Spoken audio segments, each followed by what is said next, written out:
Γεια σας! Καλώς ήρθατε στο πρώτο επεισόδιο του Talk and Coffee.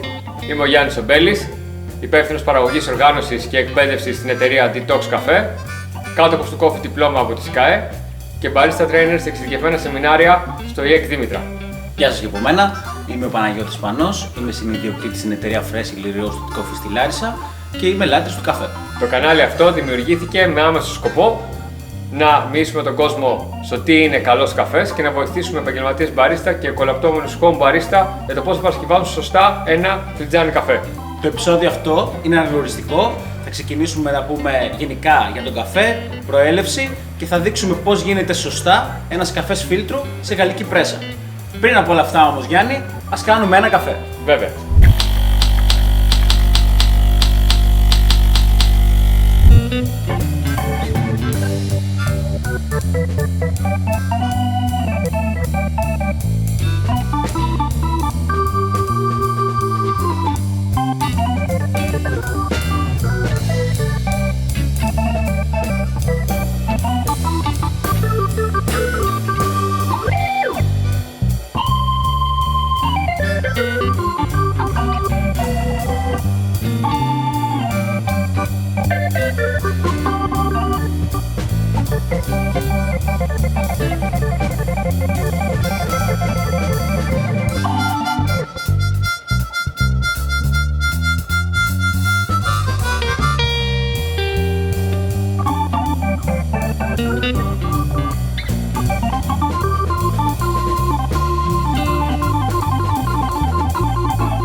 Σίγουρο είναι ότι ο καφές ανακαλύφθηκε στην περιοχή της Αβυσσινίας στην Αιθιοπία και πήρε το όνομά του από την περιοχή που ανακαλύφθηκε, την περιοχή Κάφα.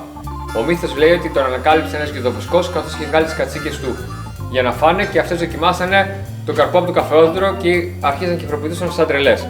Τα δύο πιο γνωστά είδη καφέ είναι το κοφέ αράμπικα, αποτελεί πάνω από το 70% της παγκόσμιας παραγωγής καφέ, και το κοφέ κανεφόρα, η γνωστή σε όλοι μας ρομπούστα.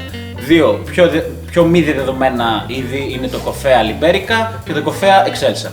Τα δύο βασικά χαρακτηριστικά που ξεχωρίζουν τον αράμπικα με το ρομπούστα είναι ότι ο αράμπικα είναι μεγαλύτερο σε όγκο και έχει ελικοειδή γραμμή στο κόκκους του, και ο ρομπούστα είναι πιο μικρός, πιο οβάλ και έχει μια ευθεία γραμμή ανάμεσα στον κόκκο. Ο καφές ευδοκιμεί ανάμεσα στο τροπικό του εγώκερου και το τροπικό του καρκίνου, και βασικές χώρες παραγωγής είναι η Αιθιοπία, είναι η Κένια, είναι η Βραζιλία. Κάθε χώρα εννοείται έχει και διαφορετικές ποικιλίες, αλλά κάθε χώρα έχει και τις ίδιες ποικιλίες καφέ.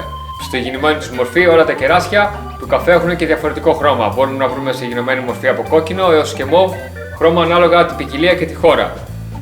Μέσα στα κεράσια υπάρχουν δύο κόκκιο που είναι ο ένας αντικριστά από τον άλλον, και υπάρχει και πολύ σπάνια περίπτωση να έχει μέσα ένα κόκκο και που ονομάζεται πιμπέρι.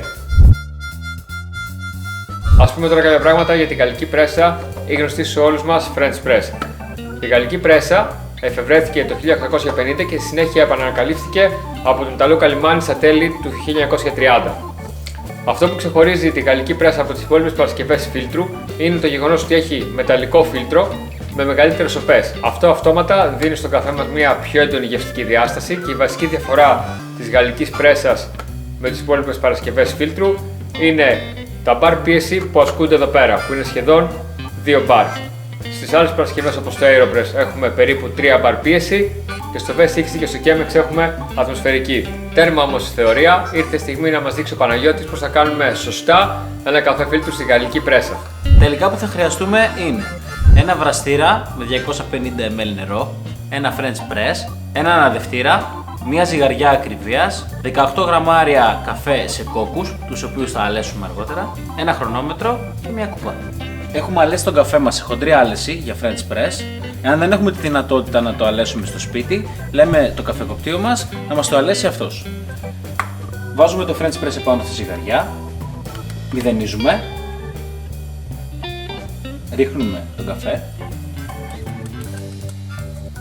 μηδενίζουμε πάλι, έχουμε βράσει το νερό στους 96 βαθμούς Κελσίου.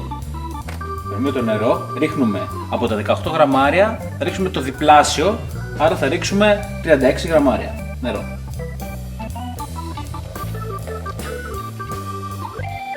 Το αφήνουμε να κάνει blooming.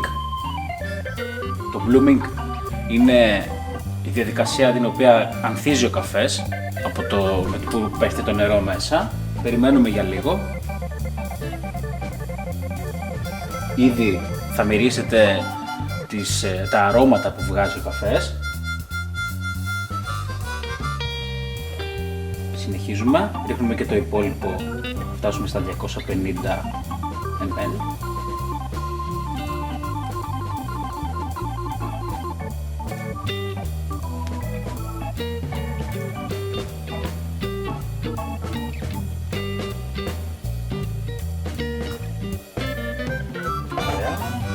Και τώρα πατάμε στο χρονόμετρό μας και περιμένουμε 3 λεπτά.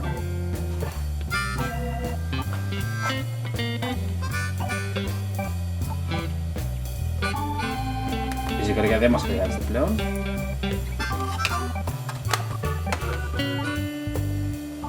Αφού έχουν περάσει τα 3 λεπτά, βάζουμε το φίλτρο, ανακατεύουμε την κρούστα που έχει δημιουργηθεί. Με αυτόν τον τρόπο θα μπορέσουμε να πατήσουμε πιο εύκολα το έμβολο. Το αποτέλεσμα θα είναι να έχουμε μια πιο καθαρή γεύση στο φλιτζάνι. Οπότε ανακατεύουμε.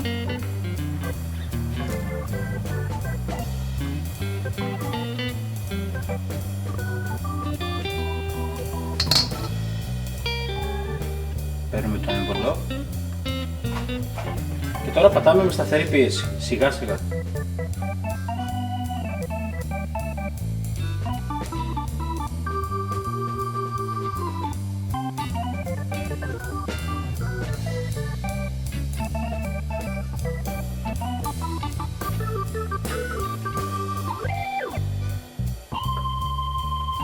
Και σερβίρ.